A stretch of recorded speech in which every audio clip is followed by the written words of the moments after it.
prostorima, a nikada o Bosni i Hercegovini, koji su na kraju nametali politiku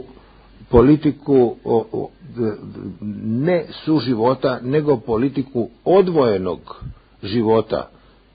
Srbi, Hrvati i muslimani. Naime, nametala se jedna teza da Srbi, Hrvati i muslimani u Bosni ne mogu živjeti zajedno i da mora doći do odvajanja.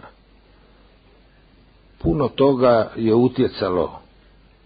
utjecalo na to, a jedan od razloga je i taj što se počelo tvrditi u onim krugovima koji su bili protiv opstanka Bosne i Hercegovine, da je Bosna i Hercegovina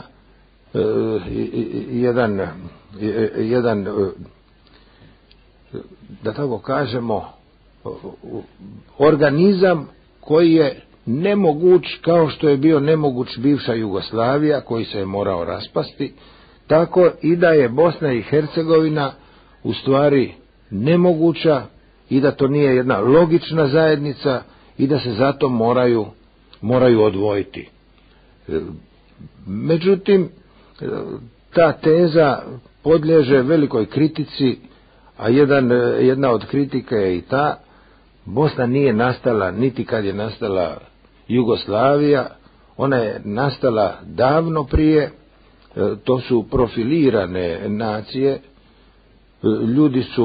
ljudi su živjeli u jednom multikulturnom, multietničkom, multivjerskom okruženju, a do mržnje nije došlo zato što su se oni najednom odlučili izdvojiti i prestati i odlučili svaki za sebe stvarati posebne države.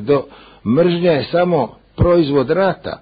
Mržnja je nastala, istina, nju treba sada sanirati, ona je nastala zbog utjecaja sa strane, prvo Miloševićeve politike koji je išao na razbijanje Bosne i Hercegovine, jer moram reći koliko je to, ne znam koliko je to poznato, po Ustavu iz 74. godine,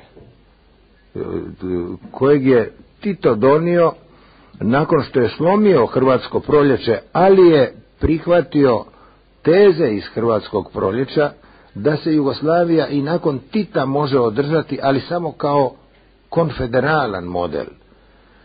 Po tom Ustavu suverene su bile republike i one su imale pravo na osamostaljenje ako federacija ne može opstati. Znači, Jugoslavenska federacija imala naziv federacija, ali je Ustavom iz 74. ona prerasla u konfederaciju. I Milošević je vršio jednu prevaru.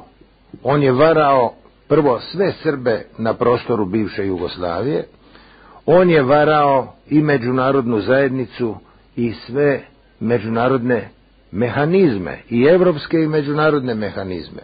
Naime, tvrdio je da narodi imaju pravo na osamostaljenje, a to je značilo da Srbi dijelove koji su naseljeni Srbima u Hrvatskoj pripoje toj velikoj Srbiji, a posebno da pripoje dijelove Bosne i Hercegovine toj budućoj velikoj Srbiji.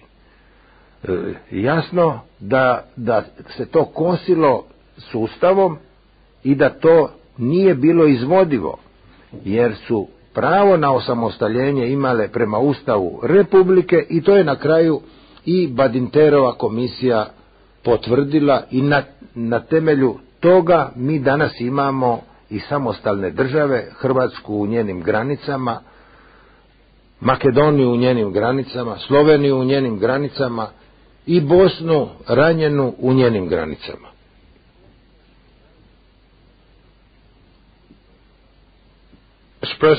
Gospodine predsjedniče, ja sam završio sa svojim ispitivanjem. Ako želite da sada napravimo pauzu, 6 sati, to bi bio pogodan trenutak.